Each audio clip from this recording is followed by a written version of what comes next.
What's good? It's your boy Mixtape Moth, and today I'm gonna hit y'all with a review of the new Z-RO album entitled Rohammad Ali. Let's get to it. Z-RO is a rapper coming out of the southwest side of Houston, Texas, specifically Missouri City, aka Mo City, hence that's why he's known as the Mo City Don. Z-RO is a legend in Southern rap. He's also one of the more unsung and underrated voices in the game, period.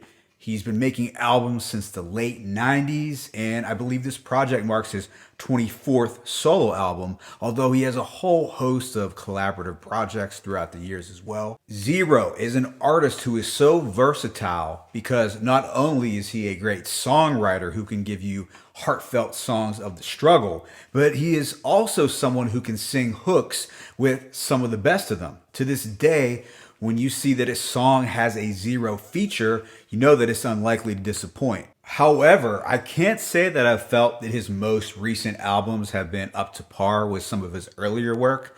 The production on these newer albums has been kind of stale and generic sounding when compared to albums like The Life of Joseph McVeigh, Let the Truth Be Told, and Still Living.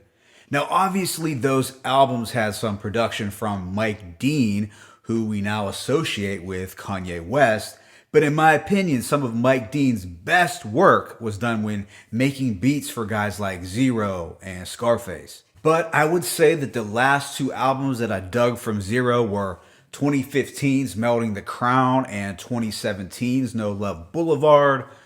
So here we are with Rohammad Ali, which is a dope title, by the way. Like, it's definitely clever for sure. There's 17 tracks totaling about an hour and 4 minutes of actual runtime. And I think that's a little more than what we really needed. I mean, don't get me wrong, I love Z-RO, but even some of the best artists struggle when you get this many tracks. However, I think this project is mostly good and a step in the right direction for Z-RO. There are definitely some highlights on here that showcase why Z-RO is still one of rap's most criminally slept on artists. But the issue that I had was with some of the production. Some of the beats are so thin and lightweight that they didn't give him much to work with at all. It seemed like Z-RO was at his best on this album when he was doing his own interpretations of old school classic R&B jams. So I was a fan of those songs. He attempted to do some bangers here and there. There were a couple of hits, but a few misses, unfortunately. However, let me cover some of the songs that stood out or the ones that I would consider worth checking out because there are just too many for me to give a run through of each. The opener, Ain't Gotta Like It, was a highlight. He samples DeBarge's classic I Like It. This is a feel-good kind of song in which Z-RO is having some fun, singing his heart out to this old-school DeBarge melody. This is something for the slabs, no doubt. Make It Back Home was somewhat of a subdued banger. I didn't care for it initially, but it did grow on me with repeated listens. The track Get Off My Dick featuring Juicy J is more of a slowed down anthem. It's another fun record that has that classic Southern bounce feel. I like this Juicy J feature. It brings some much needed variety to the project. On He'll Be There, Z-RO samples from the Spinners classic track I'll Be Around, which might be one of the greatest non-rap songs of all time. He'll Be There is more of a spiritual track in which Z-RO gives praises to God for having his back all these years.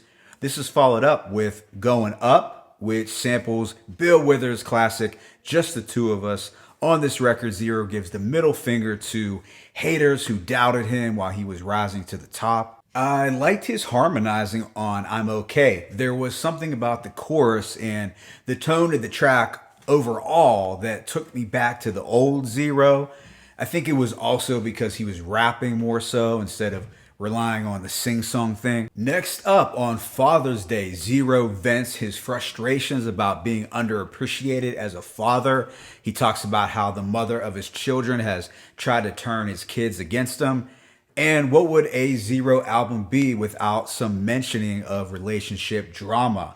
I like the smooth saxophone production here, which helped to make this track stand out more from the other ones. On We Gotta Do Better, Z-Ro talks about his desire for unity regardless of race and how people have to iron out their differences and just work together. He urges people to take a real look at their own lives and hold themselves accountable before judging others. The instrumental and chorus gave me sort of a Tupac vibe.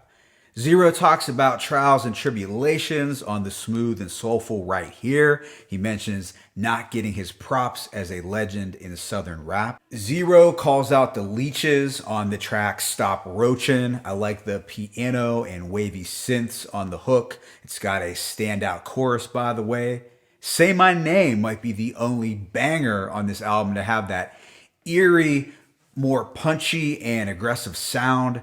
The latter tracks like Friends Ain't Friends and Most City, Texas are both nice and smooth additions to the album as well. Those two songs really tap into that soulful Dirty South vibe. Overall, I give this project a rating of 3.8 out of 5. I think the album was a little bloated and suffered from some average instrumentals at times. Look, I thought he was on fire when he was remixing the classic old school joints. The way he flipped some of the choruses is something that only an artist like Z-Ro would be able to get away with. Like, those are the songs that are going to have the most replay value for me. He also had some good songwriting on some of the introspective tracks like Father's Day and We Gotta Do Better. And his hook game is still unrivaled at the end of the day. Don't get it twisted. I guess I've just been wanting Z-Ro to rap a little more than he's been doing on these recent albums. When you compare his older work, you will know what I'm talking about. I just wish he would go a little harder on the rapping tip instead of embracing the singing so much. But at the end of the day, it's still a solid project that I would consider to be his best album since 2017's No Love Boulevard. But Z-Ro, please, if you can, please get back into the studio with Mike Dean, if that's even possible.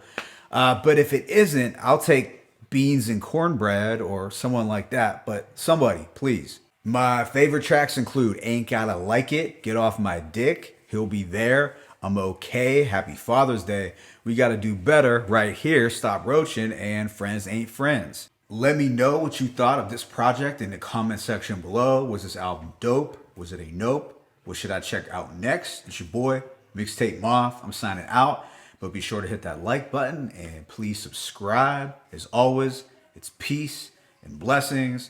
Z-RO-Rohammad Ali 1.